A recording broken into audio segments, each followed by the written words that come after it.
नमस्कार मंडळी, मी नीलिमा पटवर्धन आणि आज फादर्स डे आहे.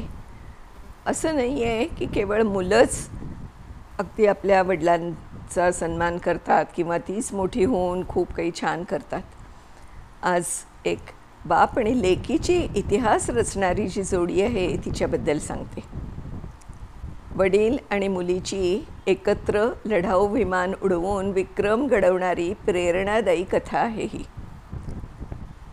एअर कॉमोडर संजय शर्मा आणि त्यांची फ्लाइंग ऑफिसर मुलगी अनन्या शर्मा हे इंडियन एअरफोर्सच्या इतिहासातील पहिले वडील मुलगी आहेत ज्यांनी एका मिशन दरम्यान एकाच फ्लाईट फॉर्मेशनमध्ये सहभाग घेतला. 2022 साली बीडर एअरफोर्स स्टेशनवर त्या दोघांनी हॉक 132 लढाऊ विमान उडवलं. या मिशनमध्ये ते फक्त वडील मुलगी नव्हते तर खऱ्या अर्थाने सहकारी होते. संजय शर्मा यांनी 1989 साली इंडियन एअरफोर्सच्या फ्लाईट स्ट्रीममध्ये प्रवेश केला.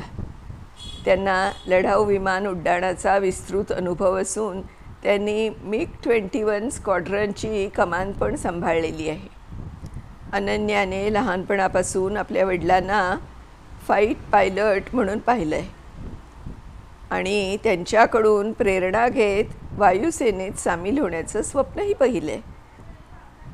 2016 साली इंडियन एअरफोर्समध्ये पहिल्या महिला फाईट पायलटची भरती झाली.